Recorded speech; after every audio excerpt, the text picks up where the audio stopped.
My family is cursed. A clown shows up at everyone's 10th birthday, but no one ever hires one.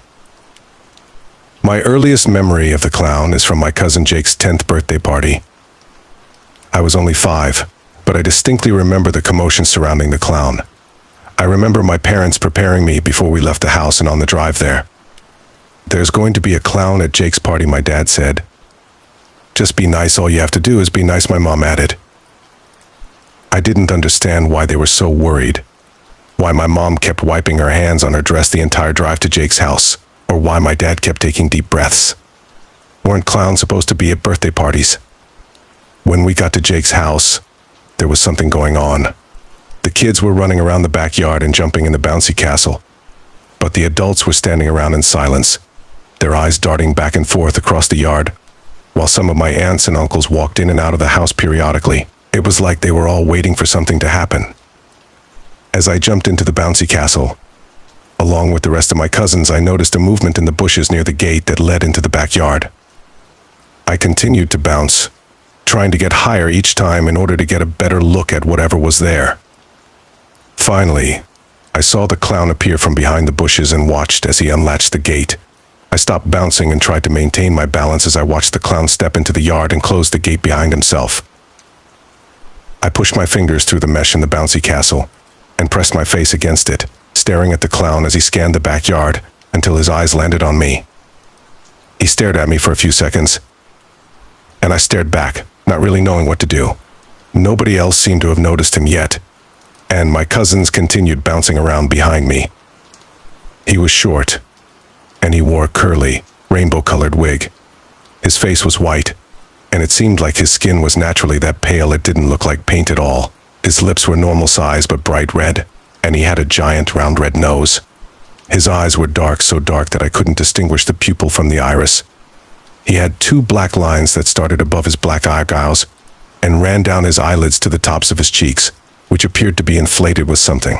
They were round and protruding, with a pink blush on them. His skin was smooth like porcelain.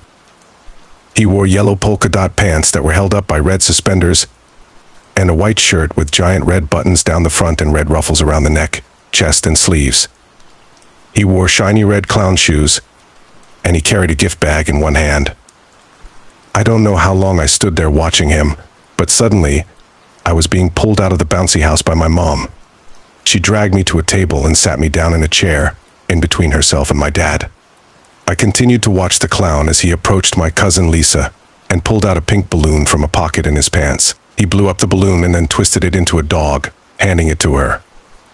She took the balloon dog from the clown and ran to her mom, my Aunt Chelsea, who grabbed Lisa roughly and dragged her away from the clown. There was an impalpable amount of tension for the remainder of Jake's birthday party. Our parents wouldn't let us stray too far away, and the clown stayed the entire time, wandering around the yard and handing out balloon animals or honking his nose for the children. When it came time to open presents, we watched as Jake unwrapped countless video games and action figures, along with a few clothing items. Once he finished opening the last gift from a family member, the clown walked up to Jake and handed him the gift bag he had been carrying around for the entire party. I watched as Jake's mom tried to stop the clown from handing Jake the gift while my uncle held her back. We all watched as Jake thanked the clown and opened the gift bag, taking out handfuls of tissue paper until he reached in and pulled out the gift. "It's a book," Jake said. I saw his mom sigh in relief, and Jake turned the book over in his hands, looking at it. It was a small, hardcover book with a glossy dust jacket that had a drawing of a beach on it. Jake thanked the clown, and it walked away from him, through the gate, and away from the house. Once he was gone, Jake's dad snatched the book from him. I asked him about it later, but he told me his parents had thrown it out. I saw the clown a few times after that. At every cousin's 10th birthday party, he would show up in the same outfit every time and give them a hardcover picture book that their parents would get rid of. When I was 10, the same thing happened, and although I begged my parents to let me see the book, they declined. The night of my birthday party, I snuck out of my room and saw my dad go up into the attic with my book. I tried to find it a few times after that day, but he had hidden it well, and it was nowhere to be seen. I once asked my parents why any of us even had birthday parties, if they were so afraid of the clown, but they told me that the clown would show up anyway. He always knew. I didn't see the clown for a couple of years. All of my cousins had passed the age of 10, and none of them were old enough to have their own children yet. When I turned 20, my parents died in a car accident, and I inherited their house. By that time, I had forgotten all about the clown in the book and didn't care to read it or figure out why they had taken it away. And then, about 12 years later, my daughter Wendy had her 10th birthday party. My wife knew about the clown, and we had already seen it appear once before at Jake's twins' birthday party. We had prepared Wendy and had given her the same warnings my parents had given me: be nice to the clown. About 30 minutes into the party, the clown jumped over the backyard fence and wandered over to the table where Wendy and her cousins were getting makeovers. I stopped myself from running over and stopping him. He looked exactly as I remembered him. Not a single thing had changed, not even his outfit. I watched as he caught my niece Alice's eye and pulled out a blue balloon from his pocket. He blew the balloon up and then pulled out another blue one and then used them both to form a hat, which he gently placed on her head. I watched as she thanked him, and he clapped his hands together and then continued to walk around my backyard. Nobody ever tried to stop him because we had always been warned not to. We were never specifically told what would happen if we tried, but we knew it was bad, and none of us wanted to find out what it would be. When it was time to open presents, I continued to eye the gift bag in the clown's hand. Once Wendy was done with opening the gifts given to her by family members, the clown approached her and handed her the bag. She took it gently and slowly opened it, digging around the tissue paper until she pulled out the book. "Thank you," she said, smiling at the clown. He took a bow and then walked away, jumping back over the fence. I let out a sigh of relief once he was gone, and I approached Wendy, taking the book from her. She didn't seem to mind that it was being taken. She seemed glad. I decided to hide it in the attic, just as my parents had done with mine. But as I stared at it in my hands, curiosity was beginning to set in. It was the same as all the other books I had seen, hardcover with a glossy dust jacket that contained a drawing on the front but no title. This one had a drawing of a girl that resembled Wendy standing in front of a birthday cake and about to blow out the candles. She had the same curly brown hair and green eyes as Wendy. I opened the book and noticed an inscription on the inside of the cover that said, "Happy 10th, Wendy." The first page was blank, but the next page was where the story started. There was a drawing of the girl on the cover, wearing a party hat and holding a pile of gifts. Under that it read, "Today is Wendy's 10th. How happy is she? She got every gift she wanted, even things she didn't need." I turned the page as I continued to read the story that depicted various drawings of a girl who resembled my daughter as she did various birthday party activities. Wendy laughs along with her friends, and all her guests are filled with glee. Wendy tries to sneak a peek at every gift that she receives. There were drawings of Wendy with family and friends, everyone smiling and hugging Wendy. And then, from beyond the backyard fence, comes the best guest of them all. A funny clown is here to have a ball. On that page, there was a drawing of the clown as it jumped over the fence, grinning. This clown loves to party. And it loves 10th birthdays too. He will never miss a chance to show up where he's due. The next drawing was of the clown in the center of the page, surrounded by black. But this birthday is a bit different. Something big is going to happen. The clown is so excited this doesn't happen often. I turned the page to see a drawing of the clown running around the party, chasing the guests who appeared to be frightened. They'd been drawn with their mouths open and wide-eyed as they ran away from the clown. The clown runs around the yard and pulls something from his pocket. Not a balloon, not a magic handkerchief, but something big, sharp, and shiny. The next page had a drawing of a gleaming butcher knife, dripping with blood. A lot of guests must die. But don't worry, Wendy will be fine. The next 4 pages contained various drawings of the clown slaughtering people at the birthday party. Some had their necks sliced open, some were stabbed, and some lost body parts. The clown has had his fun. His job here has been done. Happy 10th birthday to Wendy. He will see you at the next one. The last drawing was of the clown jumping back over the fence, leaving a pile of dead bodies behind him. I shut the book as a chill ran down my spine. I realized why our parents never showed us the books, especially if they were all this creepy, and I wondered why the clown would even give us these books. I decided to do as my parents had done and get rid of the book at the end of the party. As I tossed the book on top of the fridge, I heard the first scream. I ran to the door and threw it open, just in time to see everyone running away from the clown. He was back, and he stood right by the fence with a butcher knife in his hands. On the ground next to him was my cousin Paula's child, Trevor, face down in the grass. I scanned the backyard, looking for Wendy, but she was nowhere to be seen. All the guests ran across the yard, trying to get as far away from the clown as possible. I watched as Jake tossed his children over the fence and into the neighbor's yard, followed by his husband and then himself. I looked for my wife, and I spotted her running towards me and into the house. "Where's Wendy?" I asked her, grabbing her arm. "She jumped the fence a while ago. She's fine. We need to hide." She dragged me inside with her as the screams continued. A few more family members made it inside, and we hid in the kitchen and the living room. After a while, the screams died out, and I slowly got up, opening the door and peering out into the backyard. "He's gone," I said as I threw open the door and walked outside.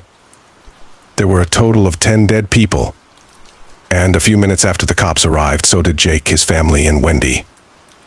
I ran to her as I saw her coming up the driveway, picking her up into my arms. "I'm so glad you're okay," I said.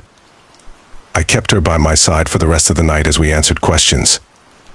I didn't tell the police that I knew the clown, as they would never believe my story about the curse. Instead, we all told them that we had no idea who the clown was, and that we hadn't hired anyone. Hours later, everyone was finally gone. Wendy had gone to bed, and I went downstairs and helped my wife clean up some of the mess. Once we were done, I grabbed the book from the top of the fridge and handed it to her. "What's this?" she asked. "It's what he gave her, Rose," I said as she opened it. "Read it." I waited for her to finish reading the book. Once she was done, she tossed it onto the counter. "What the fuck?" she hissed. "Did he plan all that? Is this supposed to be some stupid joke?" I shrugged. "Did this happen to everyone else?" she asked. "I don't know. Our parents never let us see the books," I replied. "This is so fucked up, David." We stood in silence as Rose grabbed the book again, giving it a disgusted look. "I'm going to go look for something," I said suddenly. I made my way to the attic entrance in the hall and pulled down the ladder. I slowly made my way up, each step creaking as I stood on it. When I reached the top, I flipped a switch, and the lights turned on, illuminating the attic enough for me to see. I dug through countless boxes and moved old decor and furniture around until I found the book that had been given to me on my 10th birthday. It had been hidden under the cushion of an old chair. I pulled it out and looked at the drawing of a house with a single light on one of the windows. I opened the book and found a similar engraving on the inside cover that read, "Happy 10th, David." I turned the pages and began to read the story, ignoring the pictures. Today is David's 10th birthday. What a good one it will be. David eats pizza. His favorite topping is cheese.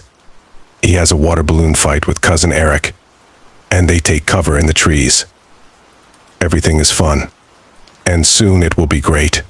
Here comes the clown. He is never ever late. David's birthday was a blast, and his gifts were also fun. But don't be sad that it's over. The fun has just begun. Years go by, and the clown sees Dave again. It's now his daughter's 10th birthday, and today the fun will end.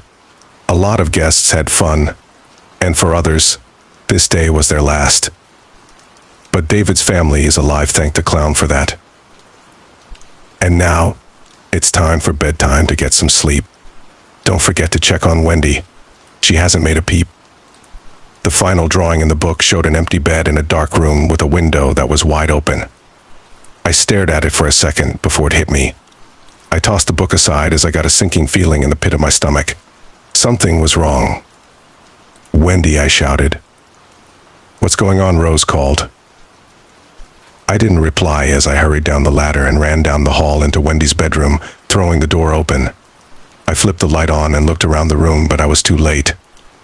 She was gone. Her bed was empty, and her window was wide open.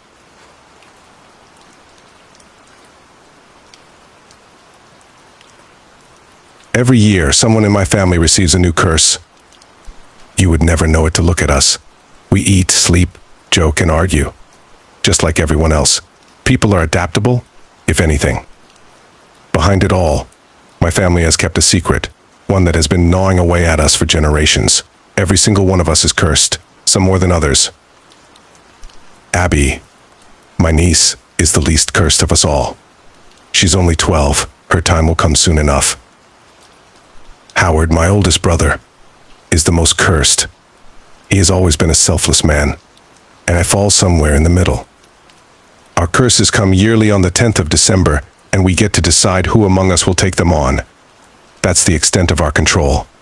My husband begged me to take my place last year, but I declined. I could never let him do that. When we met and fell in love, he had no idea what he was getting into. I told him when he proposed. It just came flooding out of me that night by the lake while he kneeled on one knee, ring in hand, staring at me in shock. I told him about the curses and their rules, and how they were the reason for all of my eccentricities. If you break them, you have to be prepared to pay, and pay dearly. I told him I had considered breaking it off more than once. He wanted me anyway. I couldn't say no. Last year, as usual, the entire Adler family trickled to my parents' house on the 9th of December. Since inheriting it from my grandparents, Pi Haspy has lived in their attic, only being brought out to the living room when it was time. That's the name of the thing that gives us our curses. Pi, my great-grandpa called it that as a nickname when he was little. And it's stuck. Its original name has been lost somewhere along the way. How my parents carry on day to day with it in the house, I don't know. Ollie and I made our way inside with our luggage, having arrived late due to a delayed flight. Everyone else sat quietly, waiting. There were a few nods of greeting and a couple of hugs, but the vibe as a whole was tense. In bed, Ollie leaned on his elbow and stared at me. "I saw you talking to your sister and mom. They know who's going this time." I shook my head. "No one does. We'll just play by ear tomorrow." He laid back down. It was only his second time, and being a very organized person, he hated how we didn't talk about what was going to happen or agree ahead of time on which of us would take the curse. He never understood that we chose to put our heads in the sand 363 days a year. That's the only way we could cope.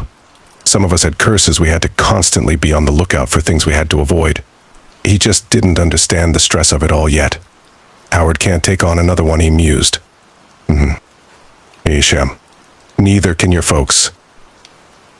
I rolled my back to him, not wanting to get into it right now. I already knew I was doomed to a night without sleep. I at least wanted it to be quiet. He continued, hushed. "Liz is pregnant, so she's out. And Richie, is it? He got a bad one, so it's not fair he takes another. John can't because, well, he has issues. So who does that leave? Babe, please. Just leave it. Okay? We can do this tomorrow." The bed moved as he slid over and snaked his arms around my waist. "Abby, Nate, Helen, you. Please. Just no more." He kissed the back of my head. And me. We ate breakfast around the big table. Bacon, eggs, juice, pancakes. Howard had rolled oats and coffee. Not much in his life wasn't impacted or restricted by his curses. Watching him broke my heart all over again. At noon, we drifted into the living room. Mom had placed the pie on the mantelpiece. Looking at it, you'd never know the misery it caused. Carved from wood, it was a blocky, clumsy thing that somewhat resembled a bullhead. except with a shortened snout and circular eyes. The mouth was ajar and carved out, just big enough for a hand to fit inside. Mom brought in the yellow book, our tattered guide to some of the curses compiled by someone or something, probably when all of this began. It had been added to by a very long line of descendants over the years as well. She placed it on the coffee table and took a seat, hissing as she did so. Her very last curse had not been written in the book, which left us in a scary limbo for fear of accidentally breaking a rule. In time, we realized it was a physical curse that had manifested as rheumatoid arthritis. We added it to the passages. Abby scooted onto the floor, staring up at Pi eagerly. "I can do this one if you guys want me to." She was so brave, so much like her uncle and her father. Richie immediately began to sign in her general direction. Helen, my big sister, dressed in all black since her last curse vetoed colored clothing, put a soothing arm on him. "It's all right. It's all right. She won't be taking one," she said, shooting a stern look at Abby, who stared at the floor, frowning. "Richie went on, you won't be either, Helen. We've given enough." "Yeah, well, that's how it works." "Suck it up, the kids want to do it," John, my other brother, sniffed. He was shaking and kept licking his lips, probably withdrawing already. I realized he wouldn't dare bring his smack into Mom and Dad's house. Hell, give it a few hours, and he'd probably volunteer just so he could get it over and done with and go get his fix. Richie began saying some insulting things about John's life choices, and John sneered back. "Hey now, Dad," began, but interrupted himself with a coughing fit. This silenced everyone. He continued after getting a hold of himself. "We don't fight. We make a decision. No more, no less. Got it?" A mumble carried around the room. "All right then. So we know who can't take one on." Ollie glanced at me as Dad spoke, his expression grave. "That means it's only between a few of you. You know who you are, so any hands?" Dad stared at each of us pointedly. He was the no-nonsense, rip-the-bandage off type all my life. I knew, though, that it was a front. Last night I heard him pacing right up until sunrise, and there was no doubt in my mind that he had been doing it long before we arrived. The dark crevices under his eyes betrayed him. Howard held up a hand. Everyone stared at him, surprised yet not. "I can take another." "No, you cannot, mister," said Mom, her eyes immediately tearing up. "I can. I can take one more, at minimum. You know it." "Howard," I said. He looked at me and smiled lopsidedly. Half of his face was heavily scarred, ever since he got the curse to burn some years ago. "You trying to steal the spotlight again? Well, I won't let you, you greedy bastard." He laughed, and then everyone was laughing. Then the laughter died down, and it was silent and heavy again. My baby sister, Liz, made circles on her growing belly with a fingertip. Nate seemed hypnotized by it, his eyes full of love. He was the most eligible of us all, aside from Ollie. He'd only taken one, and it was an easy one. He was lucky. Maybe we should use that luck. I shot the thought down. Liz was expecting. What if Nate got a bad one? A really bad one. Liz could quite possibly become a single mother. I meant what I said before I spoke up. "Sam," Ollie warned. I couldn't look at him. "It's my turn. I want to take this one." Mom and Dad looked deeply saddened, but they did not argue. No one did. It had to be done. I stood, but Ollie stood quicker. "I'll do it," he stated. "Here, right? I just put my hand in here." He went for the gaping maw of pie. I ran ahead of him, physically blocking him. "Don't be stupid." "I'm not. I know exactly what I'm doing. I'm taking it, all right." He tried to pass again, and I shoved him back. "Sit down." He stared hard at me. He could overpower me, and I could tell he was considering it. "You made me a promise, Oliver. I take promises very seriously. I get to choose when you take one. Don't break this promise. Don't do that to me." His eyes faltered, and then all of a sudden he sat down and wilted onto the sofa, eyes closed. John scoffed and wiped his nose, about to launch into some kind of rant. Dad shot him a look. and he immediately shut up. I turned and faced Pi. Circular eyes seemed to bore into me. I looked over my shoulder at Howard, his expression even and stoic, and asked what I needed to continue. I stepped forward, hand out and flat, and slid it into the void. Instantly, a minor pain bloomed on the back of my hand, much like a pinch, and I snatched it back and immediately covered it with my other palm. My heart thumped like a racehorse. All eyes were on me, and I could barely stand it. Suddenly, the memory of Richie receiving his last curse invaded my mind. The panic. Helen screaming. The way he scratched at his eyes and mouth, tried to speak but couldn't, and tried to see but couldn't. Ollie scooted to the edge of the sofa. "What is it?" I took a deep breath and peered at my mark. It was small and black. Like an ink stain, it was the rough shape of a diamond. In a few months, it would be gone, soaked up, unlike the curse it represented. That was forever. "I don't recognize it," I said, though that didn't mean much. I pored over the book a lot as a kid, but there were simply too many curses to memorize. I showed the mark to Mom. She moved the book to her lap and carefully began leafing through pages, Abby hovering over her shoulder as she liked to do. A minute later, she froze, eyes wide, finger pointed at a line on a page. "What?" I asked, voice pitching. "Just tell me." Ollie squeezed my hand.